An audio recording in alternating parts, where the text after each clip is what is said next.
Kepada rohaniwan yang saya hormati, kepada Bapak Ibu Tocin sekalian yang saya muliakan, terimalah salam kebajikan. Wete tung tien.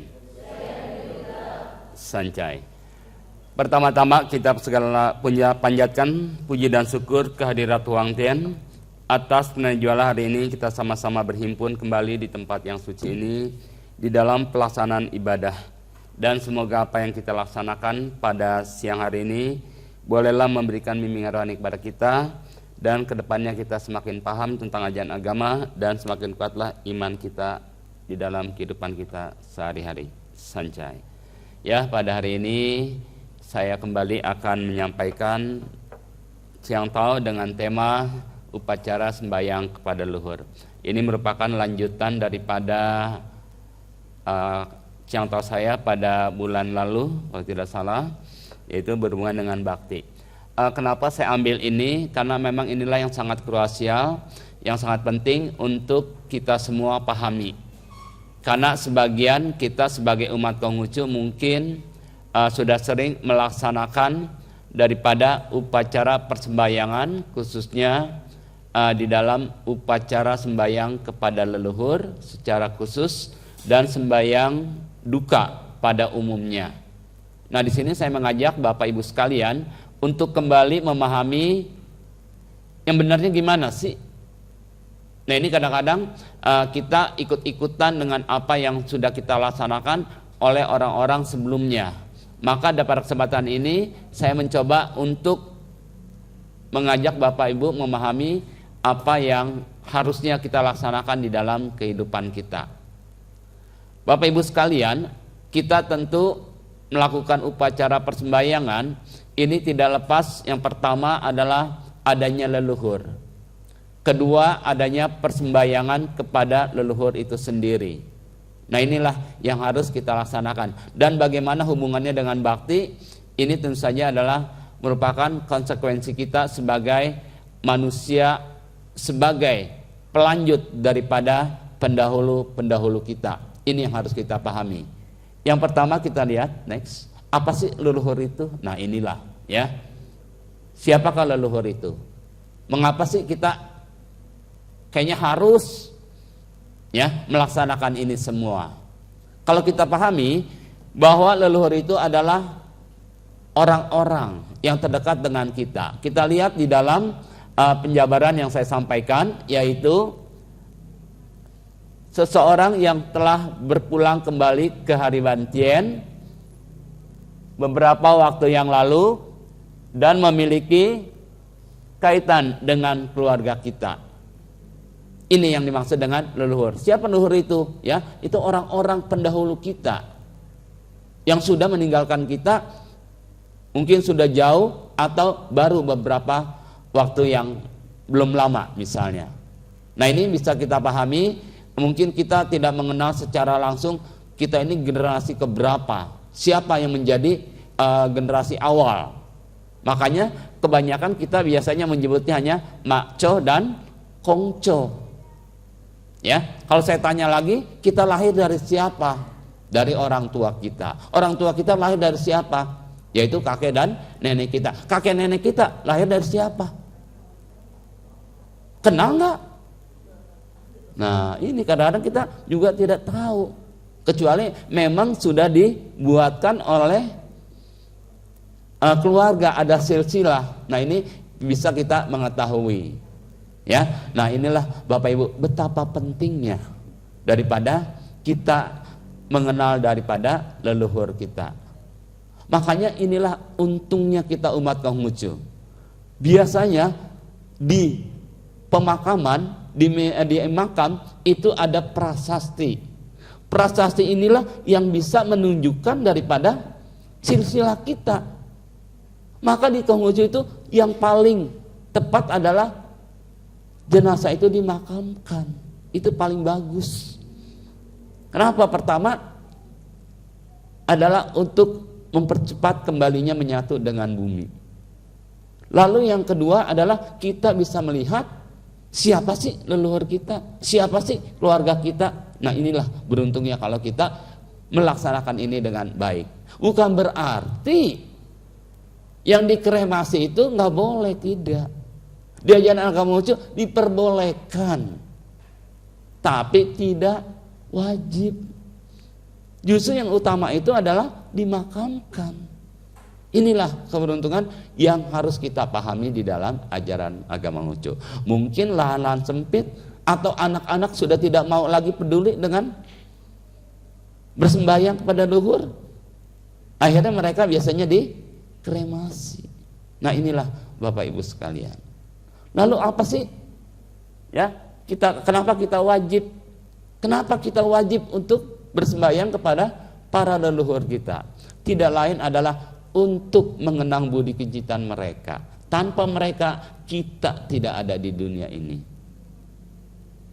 Ini harus kita pahami, dan sekaligus adalah untuk menerapkan daripada perilaku kebajikan, terutama adalah laku bakti.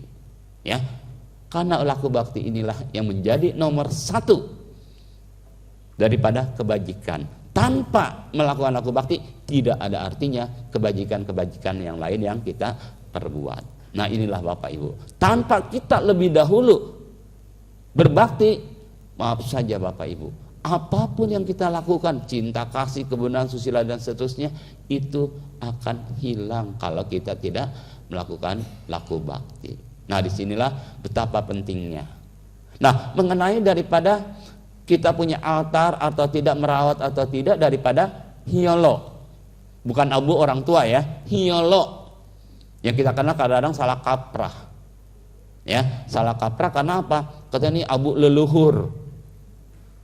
Itu maksudnya adalah hiolo. Hiolo kita rawat. Ya, karena dengan merawat ini sudah kita dapat melakukan puja bakti kepada orang tua. Kenapa kita memiliki tujuan khusus di dalam melaksanakan persembahyangan kepada leluhur? Agar arwah leluhur itu memperoleh, ini tujuan kita bersembahyang. Biasanya kita bersembahyang kepada para leluhur itu senantiasa adanya doa agar orang tua kita, para leluhur kita memperoleh tempat yang tentram damai di hari bantian. Bukan kita minta. Ini kebanyakan kita salah kaprah. Kita minta kepada leluhur. Boleh enggak?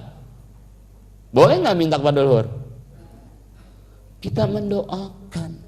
Bukan meminta, ma tolong beli rezeki yang banyak. Ini biasa kita waktu kecil. Kalau giliran tahun baru aja, pai, ma selamat tahun baru, jangan lupa ya, biasa tambah pinter. Doain. Terbalik, kita yang mendoakan leluhur kita. Nah, ini harus kita pahami di dalam kehidupan kita. Maka di sini dijelaskan dengan baik, ya. Hati-hatilah saat orang tua meninggal dunia, janganlah lupa untuk memperingati sekalipun telah jauh. Telah jauh artinya sudah ada di belakang kita dahulu. Ini yang wajib kita doakan mereka supaya ketenangan, kedamaian menyertai. Nah, supaya mereka segera sampai kepada kehariban kebajikan tien, tidak lain adalah melalui doa-doa kita. Jadi jangan sampai setiap hari ini jangan lupa doakan mereka, terutama pada sembahyang pada sore atau malam hari. Ini jangan kita lupakan, karena lewat doa kita lah yang nanti orang tua kita ini mencapai kesempurnaan. Bukan berarti gentayangan ya, nggak ada manusia gentayangan rohnya ya, karena belum sampai kembali manunggal dengan Sang Pencipta. Nah, lewat doa-doa inilah maka kita akan bisa membantu arwah orang tua kita, leluhur kita kembali ke hariban kebajikan tien. Maka kalau kita sudah melaksanakan ini semua dengan tidak lupa memperingati daripada orang tua kita, leluhur kita, maka kita akan kembali tebal kebajikannya. Ya. Biasanya tadi sudah saya jelaskan bahwa tidak semua orang memiliki meja atau meja altar leluhur, ya, termasuk saya sendiri pribadi karena permintaan orang tua tetap memang tidak memiliki altar khusus. Tapi bagi Bapak Ibu sekalian memiliki altar khusus itu merupakan salah satu sarana di dalam melaksanakan peribadahan kepada leluhur kita. Nah, apa sih fungsinya? Nah ini. Jadi fungsi meja altar yang ada di meja, yang ada di rumah-rumah kita itu memiliki kesakralan. Ya, kesakralan yang luar biasa, yaitu fungsinya tempat keluarga disatukan melaksanakan ibadah. Maka jangan kaget Bapak Ibu, setiap ada persembahyaan kepada Luhur, semua keluarga akan berkumpul kalau datang. Ya, kadang-kadang disuruh datang ngumpul tidak mau. Nah, disinilah momen yang paling baik. Keluarga akan bersatu padu untuk melaksanakan persembahyangan kepada leluhur kita. Tapi yang jelas adalah yang kedua, maknanya. Makna daripada adanya meja altar di dalam keluarga sebagai sarana persembahyangan, ya, sebagai wujud daripada laku bakti di dalam kesusilaan. Nah, disinilah betapa pentingnya, ya, betapa dahsyatnya ajaran agama Konghucu yang terus membimbing kita agar tidak melupakan daripada segenap para leluhur kita. Tapi bagaimana memperlakukannya kita lihat, ya. Ada ayat suci yang begitu gamblang. Nah, mungkin kalau Bapak Ibu sering mendengar di dalam upacara duka, Pak Seseeka ini paling jago, ya, paling sering mengungkapkan ayat inilah yang harus kita pahami dengan baik. Setiap ada upacara persembahyangan, upacara sembahyang di rumah misalnya, kita menyajikan sesuatu. Menyajikan sesuatu itu bukan untuk dimakan, bukan Bapak Ibu. Ya, Bapak Ibu menyediakan sesuatu, mak makan ya mak biar kenyang. Mungkin doa kita begitu, tapi bukan demikian. Ada ayat yang begitu luar biasa. Kita baca sama-sama, kita pahami. Ya, terhadap orang yang telah mati, bila memperlakukannya benar-benar sama sekali sudah mati, itu tidak berperi cinta kasih. Jadi kalau orang itu sudah meninggal, kemudian kita melakukan sudah meninggal, tidak ada arti, itu sama saja kita tidak punya rasa, ya, rasa dari dalam hati, yaitu adanya rasa cinta kasih. Udah mati ini, masa bodoh, terserah. Ini banyak terjadi di sekitar kita. Jadi orang-orang membiarkan saja, jadi melupakan dengan begitu gamblang daripada orang-orang yang telah mendahului kita, yaitu leluhur kita. Nah, sebaliknya Bapak Ibu sekalian, ya, di dalam ayat lanjutannya, terhadap orang yang sudah mati, memperlakukannya seperti benar-benar masih hidup, itu tidak bijaksana. Ini pun harus kita pahami. Tadi yang saya contohkan tadi, kita menyajikan sesuatu kepada orang tua kita, para leluhur kita. Itu bukan untuk dimakan, tidak. Tapi adalah bagaimana rasa penuh tanggung jawab kita, rasa sayang kita kepada orang yang telah mendahului, dengan menyajikan apa khususnya yang paling disukai. Itu adalah untuk mewujudkan daripada laku bakti. Kalau tadi saya contohkan, ma, engkong, ya, ini disajikan makanan, silakan dimakan. Bukan berarti kita ini sudah memberikan suatu pandangan bahwa leluhur kita itu datang, kemudian dia asik makan, selesai semakan dia pulang. Tidak. Coba bayangkan kalau datang, ya Bapak Ibu, ya, kalau leluhur kita tuh datang dengan wujud sosoknya, maka kita tidak bijaksana. Nah, inilah Bapak Ibu sekalian, betapa luasnya daripada ajaran laku bakti di dalam kehidupan umat Konghucu. Nah, tapi menjadikan memberikan atau mengadakan altar leluhur dalam rumah kita, itu adalah sesuatu yang sangat baik. Tapi Bapak Ibu pahami juga tentang ajaran agama Konghucu. Next. Ya. Nah, sebelum kita melanjutkan, kita lihat dulu apa sih yang menjadi kewajiban kita secara penuh daripada sembahyang kepada leluhur kita, ya. Nah, ini Bapak Ibu contoh-contoh yang tiap tahun kita laksanakan. Tapi setidak-tidaknya setiap hari ada doa-doa untuk mereka selain daripada yang 6 ini. Yang pertama itu Diansang, ya. Diansang ini adalah sembahyang pada malam Ceit dan malam Capgo. Kapan mulainya? Sore hari dulu, ya, menjelang, ya. Menjelang itu sudah kita mulai, kemudian besok pagi dan nanti sorenya pada hari H, ya. Jadi 3 kali. Sebulan cuma 2 kali pelaksanaan, ya. Pak, saya nggak mampu kalau 3, 2 boleh. Siapa yang larang, ya? Itu tergantung ke ikhlasan kita masing-masing. Lalu yang kedua yaitu sembahyang Qingming atau sadranan. Di sini di dalam tata laksana agama Konghucu itu diwajibkan oleh setiap umat Konghucu khususnya, apabila dia memiliki altar, dia bersembahyang dulu Qingming di rumah, baru dia kemudian melaksanakan di pemakaman, ya. Nah ini, ya, kalau yang tidak ada boleh langsung ke pemakaman, ya. Ini sesuai dengan tata agama yang sudah ditetapkan, ya. Jadi Bapak Ibu, itu pelaksanaannya tanggal 4 atau 5 April. Kalau tanggal 4 itu karena adanya pertambahan 1 hari di bulan Februari biasanya, ya, disebut dengan tahun Kabisan. Lalu yang ketiga yaitu upacara cuce, ya, sembahyang wafat orang tua. Ini yang kita pakai adalah sembahyang ini tepat hari H-nya pada penanggalan Imlek, bukan nasional. Ya, misalnya tanggal 3 Januari dia meninggal, bukan itu, tapi digunakanlah tanggal Imleknya. Dan ini silakan dilaksanakan pada pagi hari, ya. Nah, selanjutnya yang keempat sembahyang arwah luhur Chungyuan, yaitu tanggal 15 bulan 7. Ini dilaksanakan pada siang, ya. Nah, ini harus dipahami, bukan pagi-pagi sekali. Mungkin nanti Bapak Ibu, aduh pagi-pagi ini harus nyiapin, tidak, karena ada aturan di tata laksana, ya. Dan kemudian sembahyang tutup tahun. Sembahyang tutup tahun itu ada 2. Yang pertama yaitu sembahyang bagi arwah leluhur, yang kedua adalah sembahyang pada tien. Kalau sembahyang kepada leluhur itu tanggal 29 bulan 12 itu pada jam 1 sampai jam 3 siang.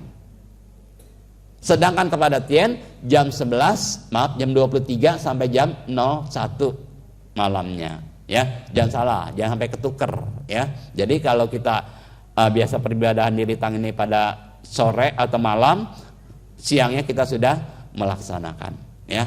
Dan yang terakhir yaitu sembahyang Cingheping.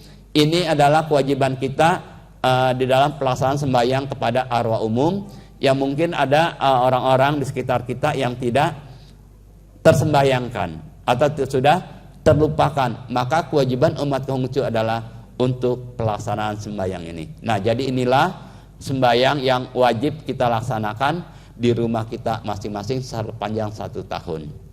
Ya, ada berapa Bapak Ibu? 6. Nomor 1 ada berapa? Nomor 1 ada berapa? 12. Ya, bukan 2. Kan sebulan 2 kali. Ya, nah inilah jadi Bapak Ibu adalah jenis persembahyangan. Lanjut.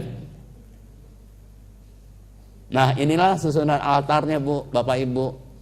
Saya beberapa tempat, mohon maaf Bapak Ibu, sering menjumpai di meja altar itu ada obat nyamuk. Maaf aja.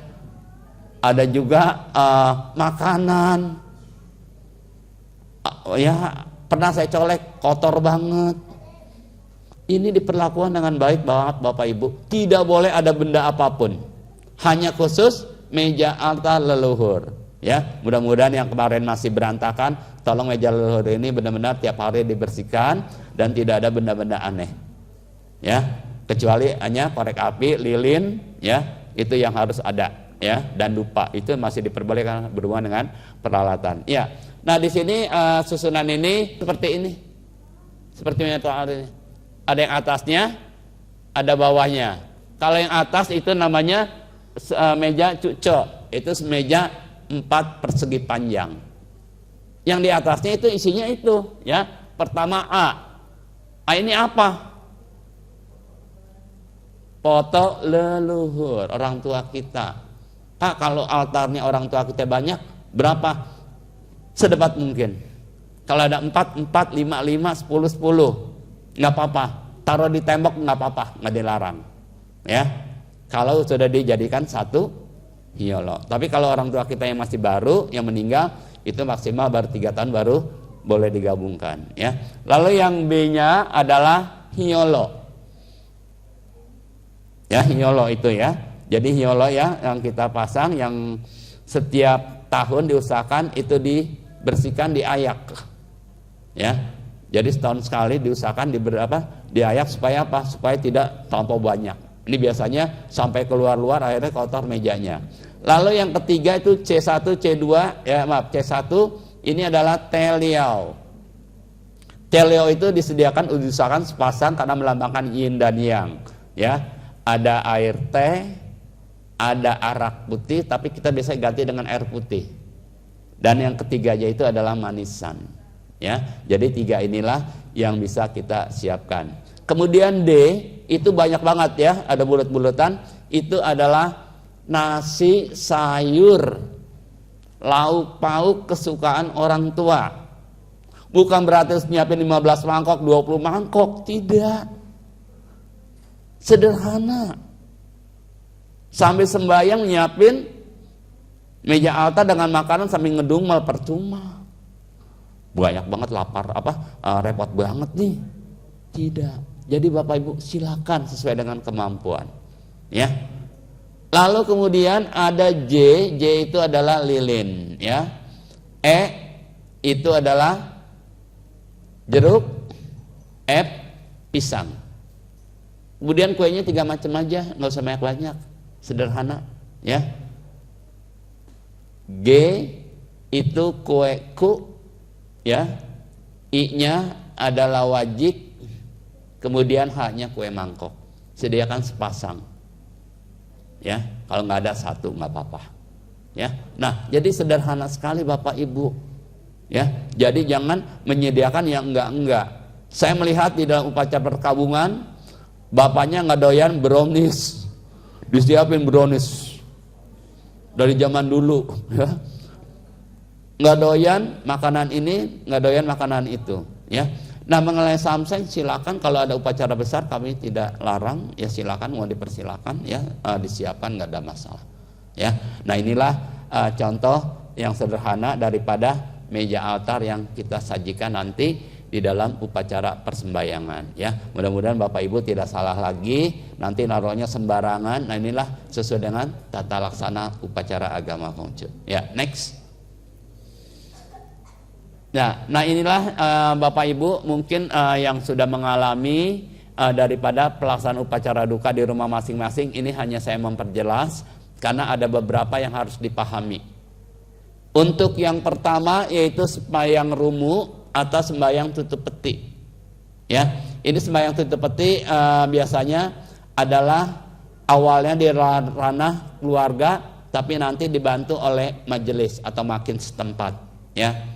Nah ini nanti diharapkan setiap rohaniwan bisa melaksanakan ya, karena selama ini tokong ini banyak yang mempersulit atau mengada-ada sehingga kami kadang-kadang di lapangan suka kewalahan ya. Jadi tetapkan kita yang punya kuasa sebagai rohaniwan ya. Lalu yang kedua itu adalah sembahyang mensang ya, jadi upacara malam terakhir di rumah duka. Ini sudah sering kita laksanakan. Yang ketiga songcang itu pemberangkatan, kemudian rukong adalah penyempurnaan jenazah. Yang sering terabaikan nomor 5. Nomor 5 itu sembahyang cifu, yaitu sembahyang kembali ke rumah duka setelah dari pemakaman dengan membawa hiolo. Diusahakan hiolo ini berada di rumah duka, seandainya keluarganya tidak mau memelihara, itu diusahakan 7 hari. Ini kadang-kadang langsung ditabur, sebetulnya kurang etis ya di dalam ajaran umum. Jadi bawa pulang dulu nggak apa-apa, selama 1 minggu ini kita sembahyang, ya. Jadi pulang dari makam sudah bersih, biasanya rumah keluarga sudah dipel biasanya, ya, udah bersih-bersih, dan nanti pas kita pulang kembali untuk melaksanakan sembahyang yang kelima ini, ya. Nah, ini harus dilakukan sebagai rasa syukur dan juga terima kasih kepada tien serta leluhur yang sudah melaksanakan sembahyang ini melaksanakan upacara pemakaman. Lalu yang berikutnya ini ada cosan, cusi, ya. Ini adalah sembahyang 3 hari dan 7 hari, tidak wajib. Ini umumnya adalah ranah keluarga. Jadi bukan majelis yang melaksanakan, keluarga yang melaksanakan sembahyang di rumah, dan nanti biasanya dilaksanakan dengan maebong, ya. Nah, ini 3 hari dan 7 hari tidak wajib, termasuk 49 dan 100 hari. Ini kadang-kadang ada jarang sih untuk umat Konghucu yang ada berang ini, biasa suka mengadakan begitu 49, 100 dengan alasan rumahnya jauh. Ya, 49 pengganti 100 1 tahun, 100 hari pengganti 3 tahun. Ya, nah ini sering dilaksanakan, ya, untuk mereka-mereka yang biasanya susah untuk berkumpul, ya. Berikutnya adalah sembahyang siau siang. Penggunaan pelaksanaan sembahyang siau siang ini yaitu pada 1 tahun setelah kewafatan. Jadi Bapak Ibu misalnya tanggal 28 bulan 1 Imlek orang tuanya meninggal, ya, maka pelaksanaan sembahyang 1 tahunnya adalah menginjak tahun kedua. Ya, maaf ya, jadi 1 hari setelah pelaksanaannya, jangan sebelumnya, karena belum meninggal. Ini kadang-kadang ada yang salah kaprah, 1 tahun karena dihitung terus, akhirnya maju 1 hari. Jadi tepat pada saat kewafatannya, ya.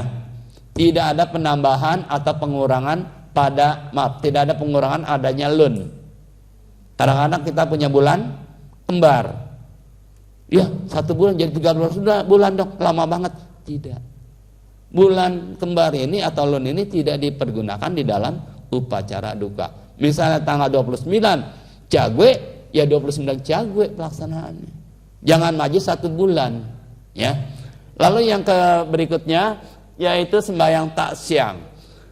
Sembahyang taksiang adalah memasuki setelah 1 tahun daripada siau siang, ya. Jadi menginjak tahun ketiga, ya. Jadi 1 tahun, 2 tahun, kemudian 1 hari udah diperbolehkan, ya. Jadi 1 hari, tapi ada batas maksimal diusahakan, karena nanti ada sembahyang yang ke-9. Kebanyakan di kita ini salah, bukan salah, ya nggak salah. Ini karena kami semua rohaniwan yang tidak menjelaskan, ya, bahwa upacara yang ke-8 dan ke-9 ini sering terjadi pergabungan, digabung jadi 1. Sebetulnya di dalam ajaran agama Konghucu itu berbeda.